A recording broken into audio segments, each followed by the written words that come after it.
অসম চৰকাৰক এজন মন্ত্ৰীৰ মিথ্যাচাৰ, তেওঁৰ লোকৰ পিঠাৰে বিহু পতাৰ হাবিয়াস উন্মোচিত কৰাৰ কাৰণে আপোনালোকৰ সন্মুখত কিছু বক্তব্য তুলি ধৰিব খুজিছোঁ।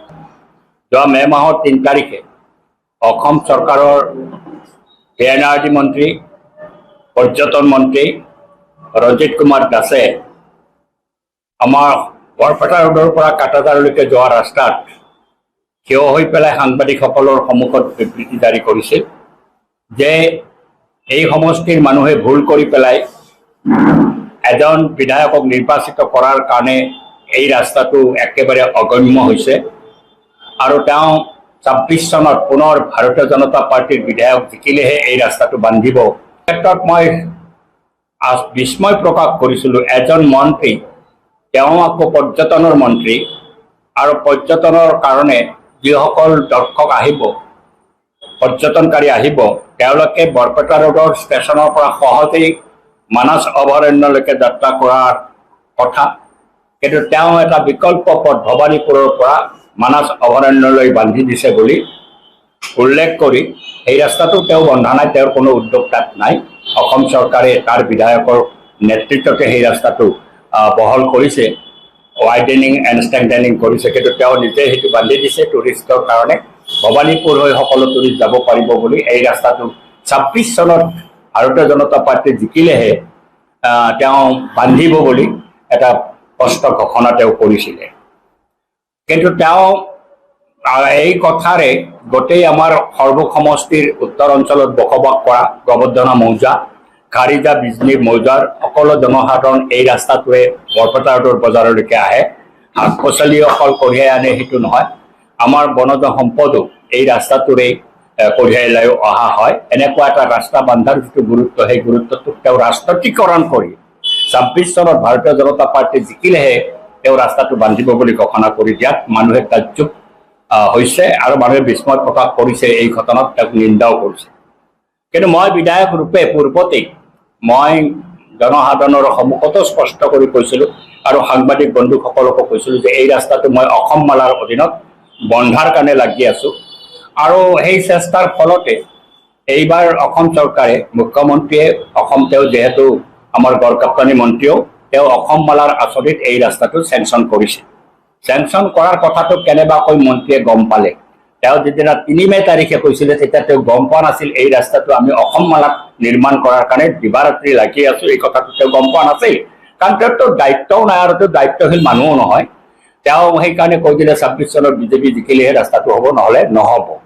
কিন্তু যেতিয়া তেওঁ গম পালে যে অসম মালাত এই ৰাস্তাটো চেংচন হৈছে আৰু এই ৰাস্তাটোৰ দৈৰ্ঘ্য মোটামুটি 22 কিলোমিটাৰ, আৰু চেংচন হোৱাৰ পিছত যেতিয়া ইয়াৰ DPR কৰাৰ কাৰণে এজেঞ্চি আহিছে আৰু তেওঁলোকে আহি পেলাই জোখ মাখ লোৱা আৰম্ভ কৰিছে, তেওঁ কেনেবাকৈ গম পালে যে এইটো অসম মালাত চেংচন হৈছে। হোৱাৰ পিছত তাৎক্ষণিকভাৱে তেওঁ 3 মে' তাৰিখৰ বক্তব্য সলনি কৰি যে এইবাৰ ৰাস্তাটো মই অসম মালাৰ ৰাস্তাটো আনিলোঁ, মুখ্যমন্ত্ৰীক কৈ পেলাই অসম চৰকাৰৰ হৈ তেওঁ ঘোষণা কৰিলে এই ৰাস্তাটো আনিছে।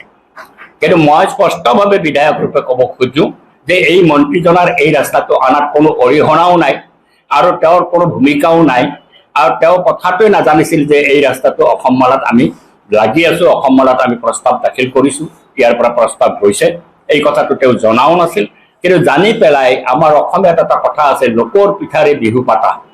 এতিয়া লোকৰ পিঠাৰে ৰঞ্জিত দাসে বিহু পাতিবলৈ বিচাৰিছে, তেওঁ কৃতিত্বটো ল'ব বিচাৰিছে। যিজন মানুহে এমাহ আগত স্পষ্টভাৱে কৈছে 26 আগত এই ৰাস্তা নহ'ব, এতিয়া এমাহ পিছত ৰাস্তাটো যেতিয়া আমি আকৌ পুনৰ লাগিলোঁ, কাৰণ ৰাস্তাটো ভয়ংকৰভাৱে বেয়া হৈছিল। মই মাজতে বিভাগীয়ভাৱে চিফ ইঞ্জিনিয়াৰক কৈ পেলাই এক্সিকিউটিভ ইঞ্জিনিয়াৰৰ লগত কথা পাতি ইয়াতে কিছু শিল বালি পেলাই দি পেলাই যাতায়াতটো সুগম কৰিছোঁ, কিছু পৰিমাণে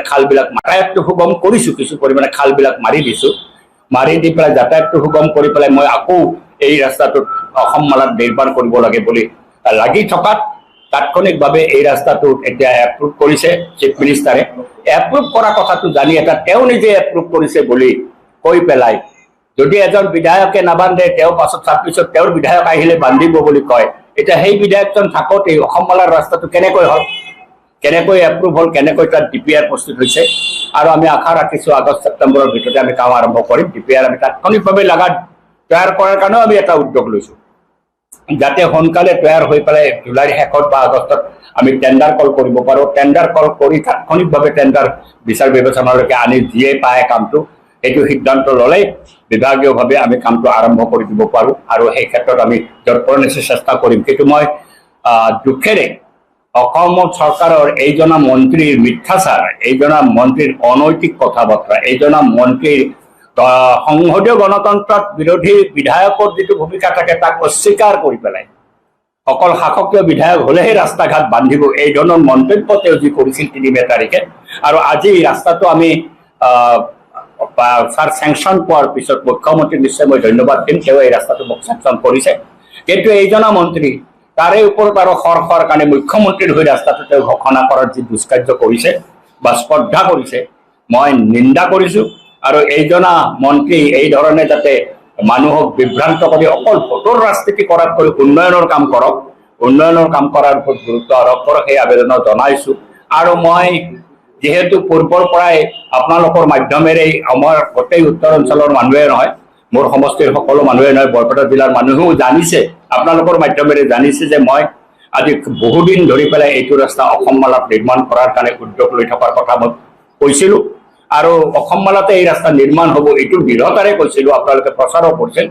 আজি সেই ৰাস্তাটো নিৰ্মাণ হ'বলৈ ওলাইছে, আৰু ওলাৰ নিৰ্মাণ যেতিয়া হ'ব তাৰ কৃতিত্ব লোৱাৰ কাৰণে লোকৰ পিঠাৰে বিহু পতা এইজন মন্ত্ৰীয়ে আজি এই ধৰণৰ উদ্যোগ লৈ পেলাই মানুহক বিভ্ৰান্ত কৰিবলৈ চেষ্টা কৰিছে। মই অৱশ্যে নিশ্চিত আমাৰ এই অঞ্চলৰ মানুহে সকলোৱে এই মন্ত্ৰীজনৰ স্বভাৱো জানে, আৰু মই যে উদ্যোগ লৈ আছোঁ ৰাস্তাটো সেই কথাও জানে, আৰু তেওঁৰ এই মিথ্যাচাৰে নিশ্চিতভাৱে মানুহক তেওঁৰ আচল চৰিত্ৰটো আৰু বেছি স্পষ্ট কৰিব। যিকোনো খবৰৰ বাবে যোগাযোগ কৰক 7099017330 লগতে 7099017110 নম্বৰত।